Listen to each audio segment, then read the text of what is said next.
Ada aturan mana satu film? Oh, intimidasi terhadap tenaga kesehatan. Kami di kabupaten sudah memberikan pendampingan dan kita sudah bersama-sama. Kita tidak bisa menyelesaikan sendiri karena kita tidak bisa mengetahui secara pasti. Di situ kan disebut bahwa pimpinan Pondok Temborong, bisa saja koordinator, bisa saja bukan, bisa saja orang. Nah ini harus detail sehingga kami minta kemarin untuk lapor ke kepolisian dan sudah dilaporkan didampingi camat dan sebagainya. Kita tinggal kita tunggu. Tapi hari ini suasananya kondusif dan saya tanya apakah sudah menerima ancaman yang berikutnya atau ada komunikasi dengan ini, tidak ada. Tapi ini persoalan serius karena ini tidak boleh tidak boleh jadi kasus yang buruk, nanti efeknya ke tenaga wisata. Oh iya pasti, makanya kita serius. Kalau kita sendiri yang ngawaikannya tidak mungkin, sehingga kita serahkan kepada APH untuk menyelidiki. Bu, menyayangkan nggak Bu sampai ada intimidasi itu padahal sudah sesuai prosedur?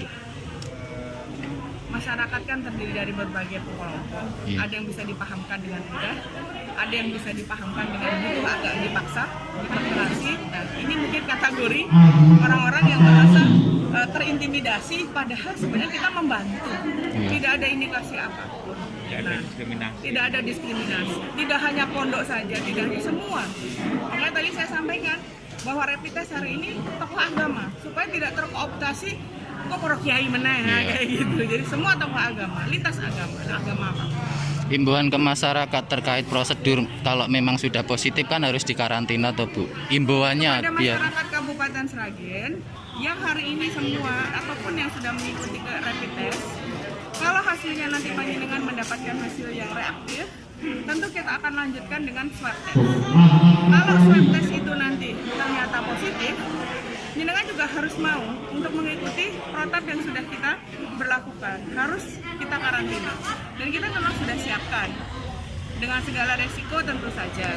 Kalau positif, kemudian kita biarkan pulang, itu akan satu meresahkan masyarakat.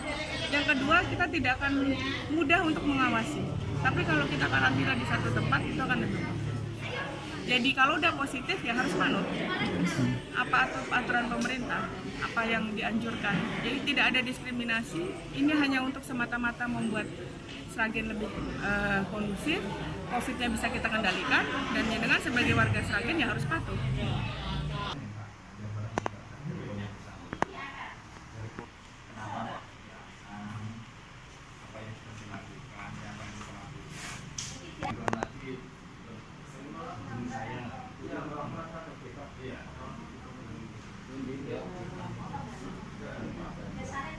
Sebenarnya kita malah nggak tahu persis ya, karena kita kan penanganan COVID itu kan yang di khusus yang klaster yang ini kan sebenarnya udah ini, maksudnya sebelumnya sudah ada kasus klaster yang lain dulu gitu loh. Kita penanganan seperti biasa sesuai prosedur ya, tapi kok tiba-tiba malah ada ancaman ke staf saya.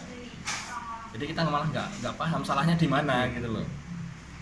Kan kalau memang kemarin kan dari 2 klaster itu memang kita rapid. Nah ternyata dari rapid itu reaktif, khusus yang klaster ini 3 yang reaktif.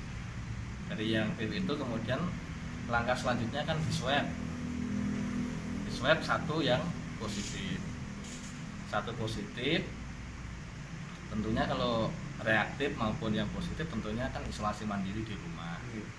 Kemudian dari yang 1 positif ini itu dilakukan tracking, ya, terus dilakukan pemeriksaan rapid test.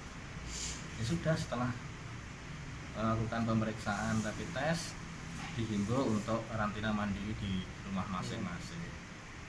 Seperti itu sebenarnya prosedurnya. Kok malah tiba-tiba kita ada ancaman seperti itu, saya juga kaget gitu loh. Itu memang hanya ke 1 staf gitu? Ya 1 staf. Ya staf itu kan kebetulan dia yang memegang program pencegahan dan pengendalian penyakit bagian surveillance. Jadi dia yang artinya seperti tracking, itu dia yang melacak orang-orang mana yang sudah dekat dengan yang positif. Itu kan yang gitu.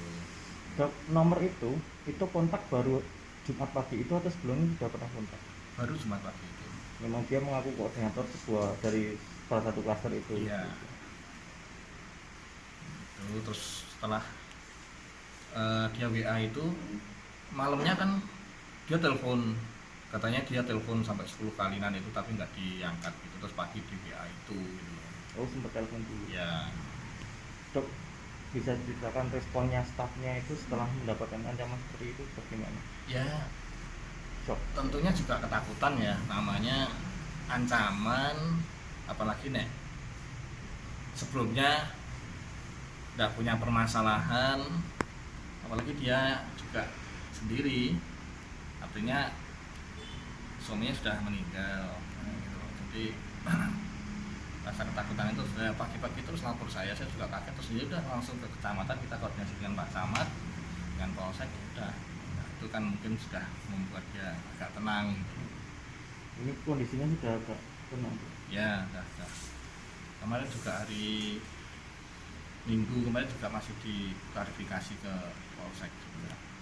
Harapannya ini ada semacam ini ada langkah serius dari pihak terkait ya, untuk perlindungan pada tenaga medis. Iya, nah saya berharap pelaku bisa ditemukan, di klarifikasi, ditanya-tanya alasannya kenapa Pak melakukan seperti itu, dan selanjutnya ya minta maaf dan membuat pernyataan itu saja sebenarnya. Kita kan kayak gitu tuh nggak usah lah kayak gitu, dia juga punya keluarga mestinya.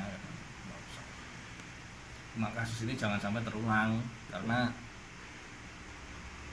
jujur saja kayak gini melemahkan kita tenaga kesehatan. Ya, kita sudah bekerja penanganan COVID ini sejak Februari, jenuh, terus takut resiko penularan juga, kok malah ada ketakutan yang lain juga dari ancaman itu kan. Kita kan belum tahu ya sampai kapan COVID ini selesai. Udah dipanggil ke Polsek, gitu, dipanggil Polsek. Jadi ya kalau teman-teman yang lain, memang saya nggak ini sebelum kemarin keluar di media itu